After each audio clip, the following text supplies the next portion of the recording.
আমি ওসব প্রথমে জনাব তাজুল ইসলাম আপনার কাছে যেতে চাই। জনাব তাজুল ইসলাম, আপনি জানেন যে জুলাই হত্যাকাণ্ডের বিচারে আপনাদের অন্যতম চ্যালেঞ্জ হচ্ছে শেখ হাসিনাকে ভারত থেকে ফেরত আনা যাবে কিনা। অন্যদিকে আমরা দেখলাম যে জনাব ওবায়দুল কাদের নাকি 3 মাস দেশেই ছিলেন, তারপরে তিনি চলে গেছেন। বিচার প্রক্রিয়ায় আপনারা কি আসলে সবার সহযোগিতা পাচ্ছেন কিনা? আদালত জানতে চেয়েছেন মহাপুলিশ পরিদর্শকের কাছে বা পুলিশ চিফের কাছে যে কিভাবে তিনি দেশ ছেড়ে চলে গেলেন। আপনার কি মনে হয় তিনি কিভাবে দেশ ছেড়ে চলে গেলেন? এই সরকারের মধ্যেই কি কেউ তাকে দেশ ছেড়ে চলে যেতে সাহায্য করেছেন?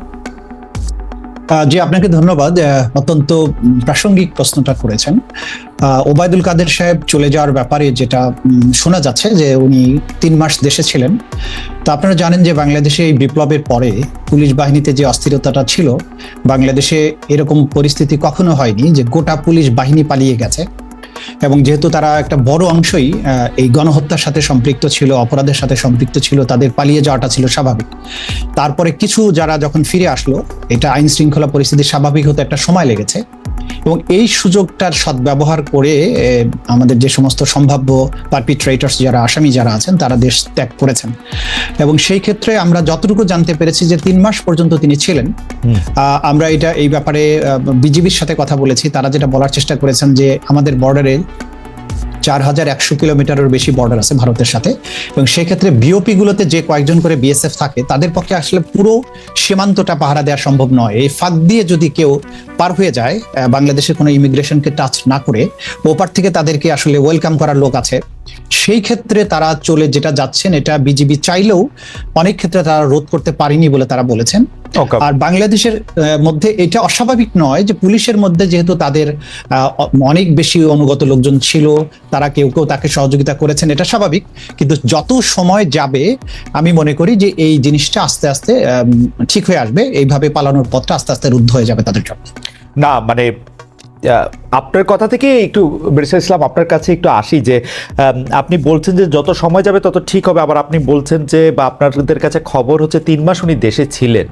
অর্থাৎ প্রথম 1 মাসকে যদি আমরা ধরে নিই যে পুলিশ বাহিনী তার পুনর্গঠন তার সেটার ক্ষেত্রে অসুবিধা, কিন্তু আমরা তো দেখলাম যে যখন পুরোটার সবাই সবার দায়িত্ব নিয়েছে তারপরে উনি গিয়েছেন। এটা কিভাবে ব্যাখ্যা করবেন? মানে ডেফিনেটলি যে এই জিনিসটা তাদের ব্যর্থতা তো বটেই। আমাদের আইন শৃঙ্খলা রক্ষাকারী বাহিনী যে আদালতের যে ওয়ারেন্ট ছিল সেটাকে কার্যকর করার ব্যাপারে যতটুকু তাদের সিরিয়াস হওয়া উচিত ছিল, অথবা টেকনোলজি ব্যবহার করে তারা যেভাবে সিরিয়াসলি তাকে গ্রেপ্তার করতে পারতেন সেটা তারা করেননি। এটা ডেফিনেটলি তাদের একটা ব্যর্থতা আমি বলবো। আরেকটা জিনিস হচ্ছে আমরা এটাও জানতে পারছি যে প্রথমে তাদেরকে কিন্তু কোথাও আশ্রয় দেওয়া হয়েছিল জীবন বাঁচানোর জন্য বা ইত্যাদি ইত্যাদি কথা বলে, কিন্তু তারপরে যখন জীবন বাঁচানোর পর্বটা শেষ হয়ে গেল, তাদের জীবনের উপর আশঙ্কা কমে গেল, তখন তাদেরকে আসলে আইনের হাতে সোপর্দ করা উচিত ছিল। সেই জায়গাটায় একটা শূন্যতা হয়েছে বলে আমরা মনে করছি। আপনার কাছে কি মনে হচ্ছে যে এটার ক্ষেত্রে কিছুটা পিক এন্ড চুজ করা হয়েছে, যে কাকে আসলে মানে আশ্রয় নিতে সবাই এক জায়গাতেই গিয়েছেন, আমরা ক্যান্টনমেন্টের কথা বলতে পারি, কিন্তু তারপরে পিক এন্ড চুজ করা হয়েছে কাকে তুলে দেওয়া হবে কাকে তুলে দেওয়া হবে না? ব্যাপারটা কি এরকম? এটা আমার কাছে ডেফিনিট কোনো ইনফরমেশন নেই। কিছু লোক গ্রেপ্তার হয়েছেন বলে খবর বেরিয়েছিল, সেগুলো পরবর্তী সময় আমরা দেখলাম যে না, তারা আসলে গ্রেপ্তার হননি। তো সেক্ষেত্রে পিক অ্যান্ড চুজ অথবা কেউ তাকে ফেভার করা বা এরকম কিছু একটা হয়ে থাকতে পারে। যেহেতু আমার কাছে ডেফিনিট ইনফরমেশন নেই, আমার পক্ষে মন্তব্য করাটা কঠিন। কিন্তু দৃশ্যত তাদের পালিয়ে যেতে কেউ না কেউ সাহায্য করেছে, এটা বোঝা যাচ্ছে বিদ্যমান বাস্তবতা থেকে।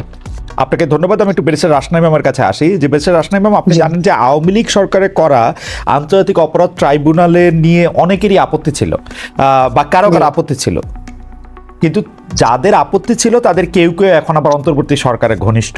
এই সরকার ট্রাইব্যুনাল পুনর্গঠন করেছে। এই পুনর্গঠন প্রক্রিয়া থেকে আপনি কি বার্তা পেয়েছেন? আমি প্রশ্নটা আরেকটু স্পেসিফিক করি।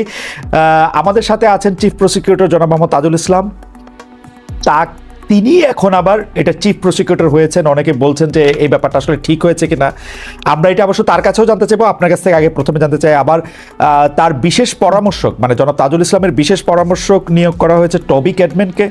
আমরা আওয়ামী লীগ আমলে আন্তর্জাতিক অপরাধ ট্রাইব্যুনালে 71-এর মানবতা বিরোধী অপরাধের যখন বিচার চলছিল, তখন এই ব্রিটিশ আইনজীবী টবি ক্যাডম্যান অভিযুক্তদের পক্ষে আইনজীবী হিসেবে বাংলাদেশে আসতে চেয়েছিলেন, যদিও তখন তা আসতে দেওয়া হয়নি। এটা থেকে আসলে আমরা কি বার্তা পাচ্ছি? মানে আমরা কি আপনার কাছে একটু শুনি। ব্যারিস্টার রওশন আইমান। জি জি, ধন্যবাদ খালিদ ভাই।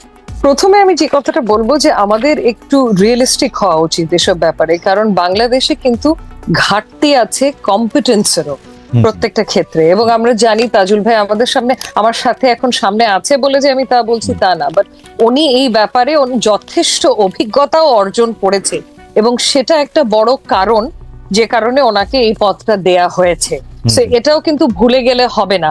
ওনার মতো অভিজ্ঞতা সম্পন্ন খুব কমই হয়তো হাতে গোনা আছে বা ছিল যখন উনি এই পদটা পেলেন। তো সেটা একটা কারণ।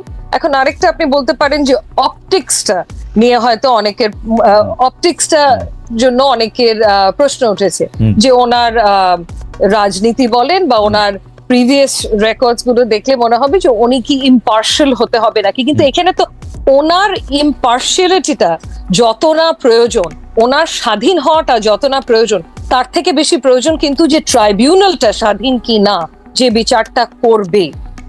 সো আই থিংক ট্রাইব্যুনালের স্বাধীনতাটা এখানে অনেক বেশি ইম্পর্টেন্ট প্রসিকিউটরের স্বাধীনতাটা থেকে।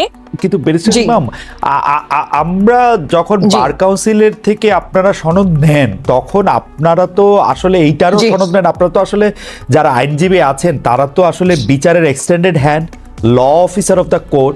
তো আপনারা যদি স্বাধীনভাবে কাজ না করতে পারেন, সেই বিচার তো আসলে খুব ভালো হওয়ার সম্ভাবনা মানে কমে যায়। কারণ আসলে আদালতকে তো সাহায্য করেন আইনজীবীরা, এবং তারাও একটা কম্পিটেন্ট হ্যান্ড, মানে অবশ্যই মানে তাদের বাদ দিয়া আমি মানে আপনাদের কাছে এইটা বলা তো আসলে একটু, কারণ আপনারা এটা খুব ভালো করে জানেন যে আপনাদের সনদটাই এইটা যে আপনারা আসলে আদালতকেই সাহায্য করবেন বিচারটা পাওয়ার জন্য। এখন যদি কোনো কারণে আপনাদের বা জনাব তাজুল ইসলামের গতবারের অবস্থান থেকে যদি এইটা মনে হইতে থাকে যে তিনি আসলে আদালতকে ঠিক সিনসিয়ারলি সাহায্য করবেন না বা পার্শিয়ালি সাহায্য করবেন, এটা যদি মনে হয় তাহলে এটা একটা সমস্যাজনক কিনা?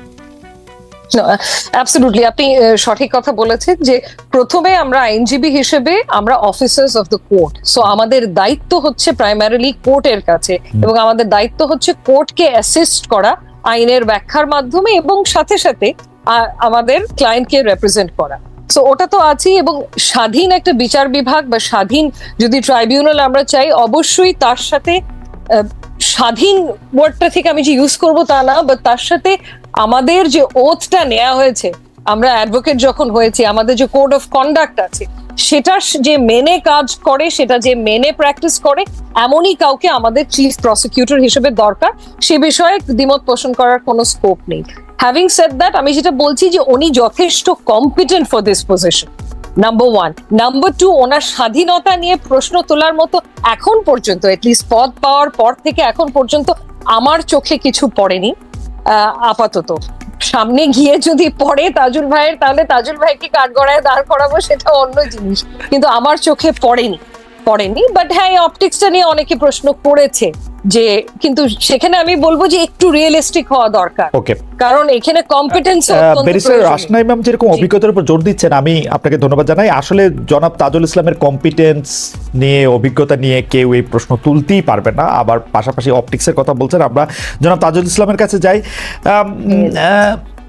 জনাব তাজুল ইসলাম, মানে ব্যাপারটা একটু উইয়ার্ড কিনা, আমি প্রশ্নটা ইলাবোরেট করলাম না। মানে ধরেন আমরা আপনাকে যে আদালতে আসলে ডিফেন্স লয়ার দেখছি, সেইটাতে আপনি যখন এটার মধ্যে কেসটা কনস্ট্রাক্ট করতেছেন, বিপরীতে যেই থাক না কেন, এটা একটু উইয়ার্ড কিনা, মানে এটা আপনি কিভাবে হ্যান্ডেল করছেন?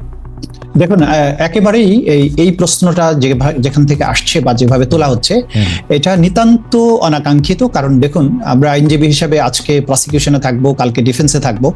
আমরা প্রতিনিয়ত অনেক মামলা করি, কোনোটাতে হয়তো ডিফেন্ডেন্ট সাইডে, কোনোটা রেসপন্ডেন্ট সাইডে, কোনোটা পিটিশনার সাইডে। আইনজীবীর কাজই তাই, আমরা আমাদের ক্লায়েন্টের ইন্টারেস্টকে সার্ভ করব একটা জুডিশিয়াল প্রসেসের মধ্য দিয়ে, এবং সেক্ষেত্রে আমার ক্লায়েন্ট কোর্টে যাতে ন্যায় বিচার পান, সেই যুক্তিগুলো কোর্টের কাছে তুলে ধরে কোর্টকে একটা সঠিক সিদ্ধান্তে পৌঁছার ব্যাপারে সাহায্য করাই হচ্ছে আইনজীবীর কাজ। একসময় আমি ডিফেন্সের পক্ষে কাজ করেছি, তাদের ইন্টারেস্ট আমি সার্ভ করার জন্য চেষ্টা করেছি, তারা যাতে সর্বোচ্চ ন্যায় বিচারটা পান সেই ব্যাপারে আমার সমস্ত মেধা আমি ব্যয় করেছি।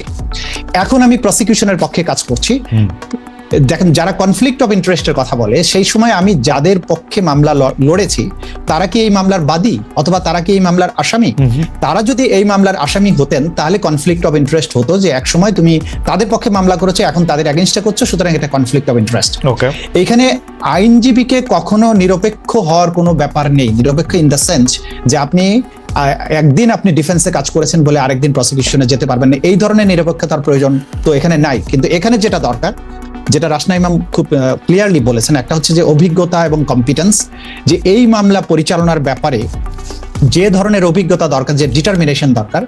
বাংলাদেশে যে ম্যাসিভ স্কেলে যে ক্রাইমস এগেইনস্ট হিউম্যানিটি হয়েছে, আমাকে আয়নাঘরের গভীর অন্ধকার থেকে যে এভিডেন্স গুলো কালেক্ট করে আনতে হবে এবং সেটাকে প্রপারলি আদালতের সামনে ইন্টারন্যাশনাল স্ট্যান্ডার্ড, দেশীয় স্ট্যান্ডার্ড মেনটেন করে প্রেজেন্ট করার জন্য যে স্ট্রং ডিটারমিনেশন দরকার, যে অভিজ্ঞতা দরকার, যে এক্সপার্টিস দরকার, সেটা আমার আছে কিনা, সেটা আমি রাষ্ট্রের পক্ষকে সার্ভ করার জন্য আমি কম্পিটেন্ট কিনা। এবং এখানে আমি 100% আমি রাষ্ট্রের পক্ষে, আমার তো নিরপেক্ষতার প্রয়োজন নেই, আমি 100% রাষ্ট্রের পক্ষে নিরপেক্ষ থাকবো। যদি ন্যায় বিচার নিরপেক্ষ হতে হবে, এখানে জাজেসদের, এখানে আদালতকে নিরপেক্ষ হতে হবে। আমি একটা সাইড, ডিফেন্সের আরেকটা সাইড থাকবে, দুই পক্ষ তার ক্লায়েন্টের বেস্ট কেসকে এখানে প্রেজেন্ট করার চেষ্টা করবে। সেই ক্ষেত্রে কোনো আপোষ করার কোনো সুযোগ আছে কিনা আমি জানি না, কোনো আপোষ করার কোনো সুযোগ আছে বলে আমি মনে করি না।